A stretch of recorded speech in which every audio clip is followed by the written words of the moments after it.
په هغې کې آیت مبارکه 82 څو ورځو نه چوټي راغلي وه. کوشش کوو چې مونږه مزید چوټي را نشي او خپل درس جاری وساتو.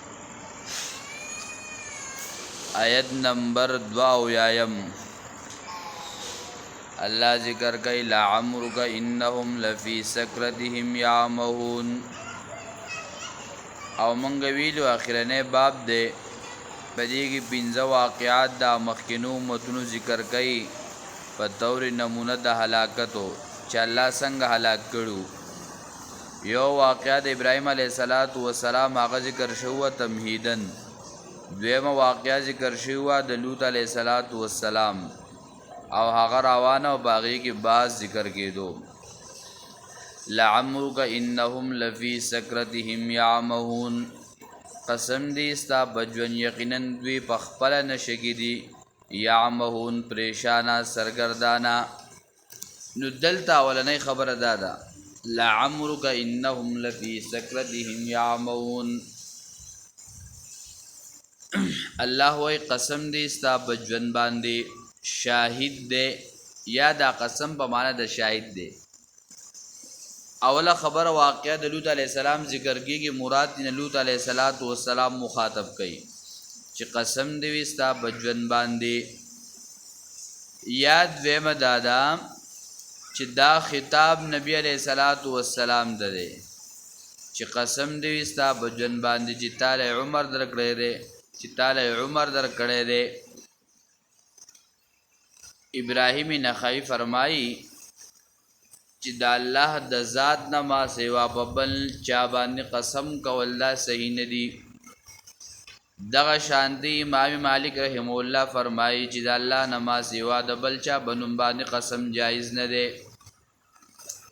لکه یو سړی وایي زما د سلیمان علیه السلام په تخت باندې قسم وي، یو سړی وایي زما په کعبه قسم وي، یو سړی وایي زما په پیغمبر قسم وي. دا قسمونه ناجایز دي. قسم بخوري صرف د الله په ذات باندې. او قسم کول لکه الله پاک قسمونه خوړلي دي قرآن کې راځي کله د سهار په وخت خوړلی، کله د مازدیګر په وخت باندې قسم کړی دی او کله په آسونو باندې قسم کړی دی. شاه ولی الله محدث دهلوي فرمایي چې مراد دلته د قسم نه دا تاکید دی او گواهی ده. او امام بیهقی رحمه الله په دلائل النبوه کې د عبدالله ابن عباس رضی الله تعالی عنہ قول ذکر کړی دی چې قسم کول دا صرف په الله جل شانه باندې دی د الله په ذات باندې. خو چې کله الله دلته قسم خوړلی لعمرک انهم نو په دې کې مرتبه د نبی علیه السلام ته اشاره ده چې الله جل شانه د هیڅ یو پیغمبر په عمر او باغ باندې قسم نه دی کړی سوا د نبی علیه السلام نه چې باغ باندې قسم کړی دی. د دین دی خبرې ته اشاره شوه چې الله جل شانه د پیغمبر علیه السلام دا مرتبه او رتبه ورته ډیره خوښه وه او ډیره عظیمه او اوچته ده ځکه الله په قسم خوري. روح المانی 14 جلد 72 کې دا خبر ذکر کړې ده.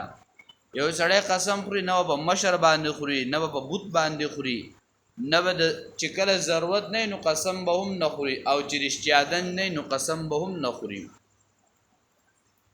عمر رضی الله تعالی مبارک راضي نبی علیہ السلام خواته موجود قسم وخور په خپل پلار باندې. نبی علیہ السلام فرمایل منه کو وی که قسم اے عمر که قسم خوري په چا باندې بخوري د الله په نوم باندې بخوري د الله نه ما سوا په بل چا باندې په قسم نه خوري او د الله نه ما سوا د الله د کتاب نه ما سوا د بل چا په نوم باندې به هم د بل چا په کتاب باندې به هم قسم نه کې چې قسم کې د الله په کتاب بګې چې قسم کې د الله په نوم باندې بګې د الله نه ما سوا د الله د کتاب نه ما سوا په بل څه باندې قسم نه پیغمبر نه په ولی نه په خانه کعبه نه په پیغمبر په هیڅ چا باندې قسم جایز نه دی.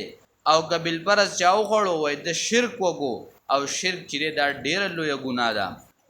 لعمرک انهم قسم دې ستا په ژوند باندې یا شاهد دی چې ژوندی اوسي نبی علیه الصلاة والسلام د خطاب دی یا لازم دی ستا حق ستا په امت باندې یا امام مالک رحم الله فرمایي لعمرک انهم چې مالک دې ستاسو چې تاله ژوند درکړی مراد نه دغه دی انهم لفی سکرتهم یعمهون یقینا دوی پخپل نشګی دی پریشانا فاخذتهم الصيحه مشرقين پس ونیول دوی لره هیبتناک आवाज په وخت د نمر خطو کې نو مخکې منګال دوی په وخت د سبا کې او دلته وای د نر خطو کې نو مطلب دا چې په دوی باندې د کله چې سهار وخت او په هغه وخت په عذاب شروع شو او کله چې نور را وختو نو په هغه وخت کې عذاب اختتام ته ورسید نو اعتراض پاتې نشو اللهم ربنا اتنا في الدنيا حسنه وفي الاخره حسنه وقنا عذاب النار